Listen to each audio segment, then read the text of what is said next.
Hi friends, ಎಲ್ರಿಗೂ welcome to my channel. ಇವತ್ತು Sunday ಲಾಗ್ನ special ಏನಪ್ಪ ಅಂತಂದರೆ ಮಟನ್ ಬಿರಿಯಾನಿ. ಆ್ಯಕ್ಚುಲಿ ಮಟನ್ ಸಾಂಬಾರ್ಗೆ ಅಂತ ನಾವು ಮಟನ್ ತೊಗೊಂಡು ಬಂದಿದ್ದು 1.5 kg. ಸೊ 1.5 kg ಜಾಸ್ತಿ ಆಗುತ್ತೆ ಸಾಂಬಾರ್ಗೆ ಅಂದ್ಬಿಟ್ಟು ನನಗೆ ಬೇರೆ ಬೈಕೆ ಆಯಿತು ಅಂತ ಅಂದ್ಬಿಟ್ಟು ಸೊ ನಾವು ಮಟನ್ ಬಿರಿಯಾನಿನ ಮಾಡೋಣ ಅಂತ ಸಡನ್ನಾಗೆ ಪ್ಲ್ಯಾನ್ ಮಾಡಿದ್ವಿ. 1/2 kg ಮಟನ್ಗೆ ಪ್ಲ್ಯಾನ್ ಮಾಡಿದ್ವಿ, 1 kg ಸಾಂಬಾರು ಮಾಡೋಣ ಅಂತ ಪ್ಲ್ಯಾನ್ ಮಾಡಿದ್ವಿ. ನಾವಿವಾಗ ಮಟನ್ ಬಿರಿಯಾನಿ ಮಾಡಲಿಕ್ಕೆ ಏನೇನು ಇಂಗ್ರೀಡಿಯೆಂಟ್ಸ್ ತೊಗೊಂಡಿದ್ದೀವಿ ಅಂತ ತೋರಿಸ್ತೀವಿ ನೋಡಿ. 1/2 kg ಒಂದು 500 to 600 ಗ್ರಾಮ್ ಮಟನ್ ಇದೆ. ಸೊ ಇದೆಲ್ಲ ಮಸಾಲ ಐಟಮು: ಲವಂಗ, ಸ್ಟಾರ್ ಹೂವು, ಮರಾಠಿ ಮೊಗ್ಗು, ಮೇಥಿ, ಏಲಕ್ಕಿ, ಸೋಂಪು ಕಾಳು ಮತ್ತು ಇನ್ನೊಂದು ಕಾಳು, ಅದಾದಮೇಲೆ ಚಕ್ಕೆ, ಒಂದು 2ರಿಂದ 3 ಪಲಾವ್ ಎಲೆ ತೊಗೊಂಡಿದ್ದೀವಿ.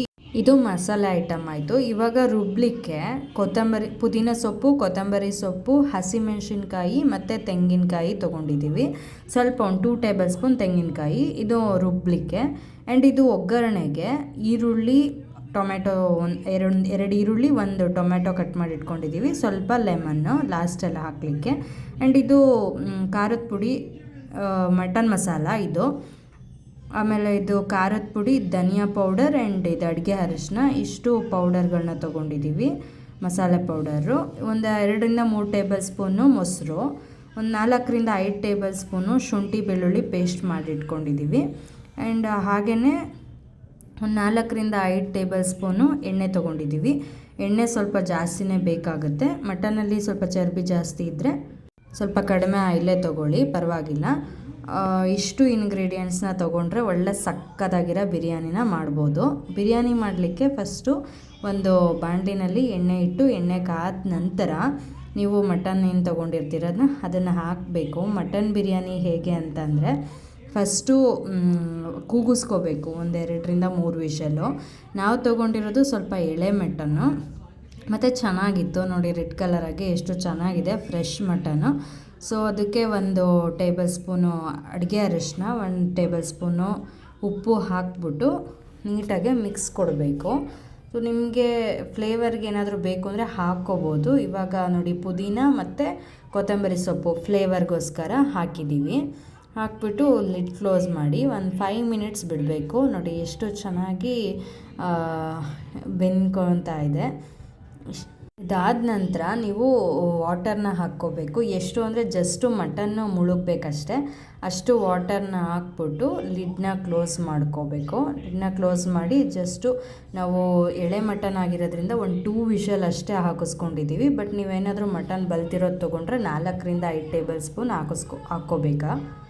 ನೆಕ್ಸ್ಟ್ ಒಂದು ಬಾಣಲಿನ ತೊಗೊಂಡು ಎಣ್ಣೆ, ತುಪ್ಪ ಹಾಕ್ಕೊಂಡು ಒಗ್ಗರಣೆಗೆ ನಾವೇನೇನು ಮಸಾಲ ಐಟಮ್ ತೊಗೊಂಡಿದ್ವಿ ಎಲ್ಲ ಮಸಾಲ ಐಟಮ್ನೂ ಹಾಕ್ಕೋತಾ ಇದ್ದೀನಿ. ಮುಂಚೆ ಅಂತಂದರೆ ನಾನು ಇಷ್ಟೊಂದು ಮಸಾಲ ಐಟಮ್ ಹಾಕ್ತಾ ಇರಲಿಲ್ಲ, ಬಟ್ ಇತ್ತೀಚೆಗೆ ಚೆನ್ನಾಗಿರುತ್ತೆ ಪಲಾವ್, ಬಿರಿಯಾನಿ ಈ ಥರ ಏನಾದ್ರು ಅಡುಗೆ ಮಾಡಿದಾಗ. ಸೊ ಮಸಾಲ ಐಟಮ್ ಎಲ್ಲ ಹಾಕ್ತೀನಿ. ಶುಂಠಿ ಬೆಳ್ಳುಳ್ಳಿ ಪೇಸ್ಟು ಹಾಕ್ಕೋತಾ ಇದ್ದೀನಿ. ಹಾಗೆಯೇ ನಾವು ಗ್ರೈಂಡ್ ಮಾಡಿರ್ತೀವಲ್ಲ ಸೊಪ್ಪು, ಅದು ತುಂಬ ನುಣ್ಣಗೆ ಗ್ರೈಂಡ್ ಮಾಡ್ಕೋಬಾರ್ದು, ತರಿಯಾಗಿ ಗ್ರೈಂಡ್ ಮಾಡಿಕೊಂಡ್ರೆ ಅದ್ರ ಫ್ಲೇವರು ತುಂಬ ಚೆನ್ನಾಗಿ ಬಿಡುತ್ತೆ. ಸೊ ಈ ಥರ ಎಣ್ಣೆ ಎಲ್ಲ ಬಿಟ್ಟ ನಂತರ ಆನಿಯನ್ನ ಹಾಕ್ಕೋಬೇಕು. ಏನು ಅಂತಂದರೆ ಆನಿಯನ್ಗೂ ಅಷ್ಟೇ ಸ್ವಲ್ಪ ಚೆನ್ನಾಗಿ ಬೇಗ ಫ್ರೈ ಆಗಬೇಕು ಅಂದರೆ ಉಪ್ಪನ್ನ ಸೇರಿಸ್ಕೊಂಡ್ರೆ ಆನಿಯನ್ನು ಬೇಗನೆ ಫ್ರೈ ಆಗುತ್ತೆ. ಅದಾದಮೇಲೆ ಟೊಮ್ಯಾಟೋನ ಹಾಕ್ಕೋಬೇಕು. ಟೊಮ್ಯಾಟೊ ಹಾಕ್ಕೊಂಡು ಫುಲ್ಲು ಸಾಫ್ಟ್ ಆಗೋಕ್ಕೆ ಬಿಡಬೇಕು ಒಂದು 5 ಮಿನಿಟ್ಸು. ಇಲ್ಲಿ ನೋಡಿ, ನಾವು ಕುಕ್ಕರಲ್ಲಿ ಕೂಗಿಸ್ಕೊಂಡಿದ್ವಲ್ಲ 2 ವಿಷಲ್ಸು, ಈ ಥರ ಬಂದಿದೆ. 2 ವಿಷಲ್ಸ್ ಆದಮೇಲೆ ನಿಜವಾಗ್ಲೂ ನೋಡಿ ಎಷ್ಟು ಚೆನ್ನಾಗಿ ಬೆಂದೋಗಿದೆ. ಆ್ಯಂಡ್ ಈ ರೀತಿ ಮಾಡೋದ್ರಿಂದ ಮಟನ್ ಬಿರಿಯಾನಿ ನಿಜವಾಗ್ಲೂ ಹೋಟೆಲ್ ಸ್ಟೈಲಲ್ಲೇ ಬರುತ್ತೆ. ಆ್ಯಂಡ್ ಈ ಮಸಾಲೆ ಐಟಮ್ನೆಲ್ಲ ಇವಾಗ ಪುಡಿ ತೊಗೊಂಡಿದ್ವಲ್ಲ ಎಲ್ಲ ಪುಡಿನೂ ಹಾಕ್ಕೊಂಡು ಮತ್ತು ಫ್ರೈ ಮಾಡ್ಕೋಬೇಕು. ಎಲ್ಲ ಐಟಮು ಹಾಕಿ ಆದ ತಕ್ಷಣ 1 ನಿಮಿಷ ಫ್ರೈ ಮಾಡ್ಕೋಬೇಕು. ಯಾಕೆಂದರೆ ಅದರಲ್ಲಿರೋ ಹಸಿ ಸ್ಮೆಲ್ಲ ಹೋಗಬೇಕಲ್ವ. ಸೊ ಎಲ್ಲ ಐಟಮ್ನೂ ಅದೇ ರೀತಿ ಮಾಡ್ಕೋಬೇಕು. ಈಗ ನೋಡಿ, ನಾವು ಕುಕ್ಕರಲ್ಲಿ ಕೂಗಿಸ್ಕೊಂಡಿದ್ವಿ ಅಲ್ಲ, ಸೊ ಅದನ್ನು ಮಟನ ಹಾಕ್ಕೋತಾ ಇದ್ದೀವಿ, ಮಟನ್ ಸೇರಿಸ್ಕೋತಾ ಇದ್ದೀವಿ. ಅದರಲ್ಲಿ ಫಸ್ಟೇ ನೀರು ಹಾಕ್ಕೊಂಡಿರೋದ್ರಿಂದ ಸೊ ನೀರನ್ನು ಜಾಸ್ತಿ ಏನು ಸೇರಿಸ್ಕೊಳ್ಳೋದು ಬೇಡ. ಯಾಕೆ ಅಂತಂದರೆ ನೀವು ಮೊಸರನ್ನ ಹಾಕ್ಕೋತಾ ಇದ್ದೀನಿ. ಇವಾಗ ನೀರು ಎಷ್ಟು ಹಾಕ್ಕೋಬೇಕು ಅಂತಂದರೆ ಜಸ್ಟು ನೀವು 1 ಲೋಟ ಅಕ್ಕಿ ತೊಗೊಂಡಿದ್ರೆ 2 ಲೋಟ, ನಾನು 3 ಲೋಟ ಅಕ್ಕಿ ತೊಗೊಂಡಿದ್ದೀನಿ ಟೋಟಲ್ ಆ ಮಟನ್ ಕೂಗೋಕ್ಕೆ, ಪ್ಲಸ್ ಇದಕ್ಕೆ 6 ಲೋಟ ವಾಟರ್ ಹಾಕ್ಕೊಂಡಿದ್ದೀನಿ.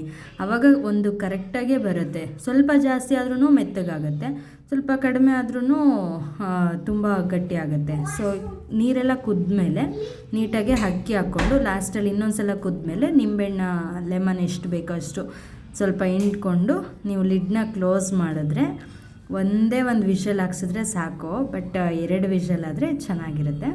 ಆ್ಯಂಡ್ ಇದು ನೋಡಿ ಸಾಂಬಾರು. ನಾನು ಸಾಂಬಾರು ರೆಸಿಪಿ ಏನು ತೋರ್ಸೋಕ್ಕೆ ಹೋಗಿಲ್ಲ. ಸಾಂಬಾರು ಕೂಡ ಅಷ್ಟೇ ಎಷ್ಟು ಚೆನ್ನಾಗಿ ಬಂದಿತ್ತು. ಮಟನ್ ಚೆನ್ನಾಗಿದ್ರೆ ನಿಜವಾಗ್ಲೂ ಸಾಂಬಾರು ನಾವು ಮಾಡೋವಂಥ ರೆಸಿಪಿ ತುಂಬಾ ಚೆನ್ನಾಗಿ ಬರುತ್ತೆ. ಇದು ನೋಡಿ ಮಟನ್ ಬಿರಿಯಾನಿ ಇವಾಗ ಎಲ್ಲ ರೆಡಿಯಾಗಿದೆ. ನಿಜ ಒಂದು ಹೋಟೆಲ್ಗೆ ಹೋಗಿ ತಿನ್ನೋದ್ಕಿಂತನೂ ತುಂಬಾ ಚೆನ್ನಾಗಿ ಅನ್ನಿಸ್ತು ನಮಗಂತೂ. ಎಷ್ಟು ಟೆಕ್ಸ್ಚರ್ ಕೂಡ ನೋಡ್ಬೋದು ನೀವು.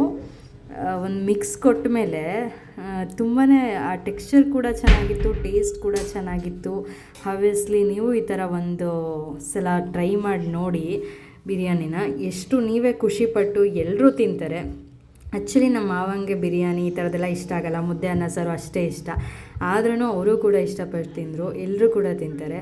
ಈಗ ಸರ್ವ್ ಮಾಡ್ಕೊಳ್ಳೋಣ ಬನ್ನಿ. ಒಂದು ಪ್ಲೇಟ್ ತೊಗೊಂಡು ಸರ್ವ್ ಮಾಡಿಕೊಂಡೆ. ಹೊಸಕೋಟೆ ಬಿರಿಯಾನಿನ ತಿಂದಿದ್ದೀವಿ ಅಲ್ಲ, ಸೇಮ್ ಅದೇ ಟೇಸ್ಟಲ್ಲೇ ಬಂದಿತ್ತು. ಅದೇ ಥರನೇ ಅನ್ನಿಸ್ತು. ನಿಜವಾಗ್ಲೂ ಅಲ್ಲಿ ಹೋಗಿ ತಿನ್ನೋದಕ್ಕಿಂತ ನಾವು ಮನೇಲಿ ಮಾಡ್ಕೊಂಡು ತಿನ್ನೋದು ಚೆನ್ನಾಗಿ ಅನ್ನಿಸ್ತು.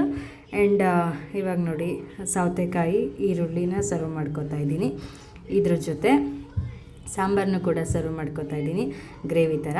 ಸೊ ಇವಾಗ ನೆಕ್ಸ್ಟು ತಿನ್ನೋ ಅಂಥ ಟೈಮು. ಯಾರಿಗೆಲ್ಲ ಈ ವಿಡಿಯೋ ಇಷ್ಟ ಆಯಿತು ಲೈಕ್ ಮಾಡಿ, ಶೇರ್ ಮಾಡಿ, ಸಬ್ಸ್ಕ್ರೈಬ್ ಮಾಡಿ. Thank you friends.